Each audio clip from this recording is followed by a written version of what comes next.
Ողջույն բոլորին, ձեր ուշադրությանն եմ ներկայացնելու Մայր Թերեզայի 20 ցնցող մեջբերում, որոնք կօգնեն ներել բոլորին։ Ներելով մենք պարզեցնում ենք մեր հայացքը և մարդկանց, նույնիսկ մեզ նեղացնողների մեջ սկսում ենք տեսնել աստվածայինը։ Մայր Թերեզա, ով է նա իրականում։ Սրբի իսկական ազգանունն է Ագնես Գոնջե Բոյաջիու։ Նա ծնվել է 1910 թվականին ալբանական ընտանիքում։ 18 տարեկանում միացել է Լորետոյի քույրեր միաբանությանը և մեկնել Հնդկաստան։ Հենց Կալկաթայում նա հիմնադրեց իր հանրահայտ առաքելությունը՝ Գթության քույրեր միաբանությունը, որի անդամները նվիրվեցին աղքատներին օգնելու գործին։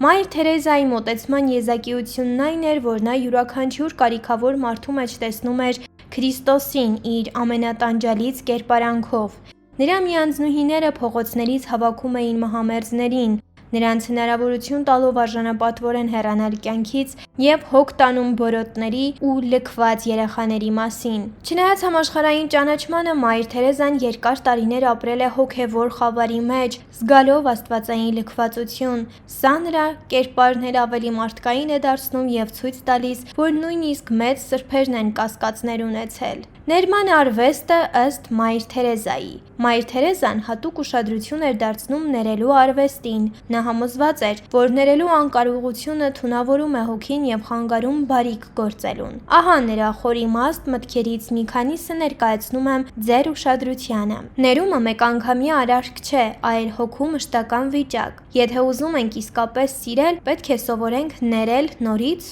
ու նորից։ Ընտանիքը սկսվում է սիրով, բայց պահպանվում է միայն փոխադարձ ներման շնորհիվ։ Ներել նշանակում է հասկանալ, որ մենք բոլորս անկատար ենք։ Թույլ մի տվեք, որ հպարտությունն ու վիրավորանքները քանդեն ձեր կյանքը։ Կառչեք սիրուց, միայն այն ունի նշանակություն։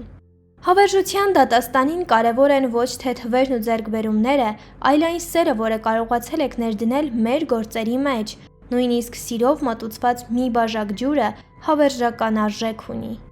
Ներեք բոլորին ու ամեն ինչի համար, նույնիսկ ինքներդ ձեզ, քանզի միայն ներելով կգտնեք հոգու խաղաղություն։ Սերն առանց ներման գոյատևել չի կարող, իսկ ներումն առանց սիրո, դրանք միևնույն թռչնի երկու թևեր են։ Եթե դուք դատում եք մարդկանց, նրանց սիրելու ժամանակ չեք ունենա։ Թույլ մի տվեք, որ որևէ դառը խոտ արմատ ձգի ձեր սրտերում։ Մենք պետք է անվերջ ներենք, որովհետև Աստված մեզ անվերջ ներում է։ Նախքան խոսելը, պետք է լսել, թե ինչ է ասում Աստված քո սրտի լռության մեջ։ Կարևոր չէ, թե ով և ինչ է ասում ձեր մասին։ Ընդունեք այդ ամենը ժպիտով և շարունակեք ձեր գործը։ Պետք չէ ուրիշներին կշտամբել, թե ինչու ձեզ մոտ չեն գալիս։ Դուք պետքական եղեք և մարդիկ կգան ձեզ մոտ։ Գոնե կարճ ժամանակով մոռացեք ձեր մասին և ինչ-որ բան արեք ուրիշների համար։ Աստված մեզ փորձություններ է ուղարկում, որպեսզի մենք հաղթահարելով դրանք ուժեղանանք, այլ ոչ թե հուսահատվենք։ Ներումը սրտի մաքրությունն է։ Միայն մաքուր սրտով կարող ենք Աստծուն տեսնել յուրաքանչյուր մարդու մեջ։ Մի սպասեք, մինչև ուրիշները ներողություն խնդրեն։ Առաջինը ներեք, դա կազատագրի ձեզ երկուսիդ էլ։ Եթե ձեզ նեղացրել են, վրեժխնդրության արդարացումներ մի փնտրեք։ Ձեր մեջ ուժ գտեք ներելու։ Վրեժը քանդում է, ներումը կառուցում։ Երբեմն դժվար է ներել հատկապես նրանց, ում սիրում ենք, բայց հենց դա է սիրո իսկական փորձությունը։ Թույլ մի տվեք, որ հպարտությունը կանգնի ներման ճանապարհին։ Հպարտությունն ասում է. նա արժանի չէ ներման, խոնարհությունը պատասխանում, իսկ ես արժանի չեմ այս բեռը կրելուն։ Ներեք անմիջապես, որքան երկար սպասեք, այնքան ավելի դժվար կլինի դա անել, վիրավորանքը մոլախոտի պես կամրանա։ Այսպիսով նրա կյանքն ապացուցում է իսկական մեծությունը ոչ թե բարձրագույն խոսքերի,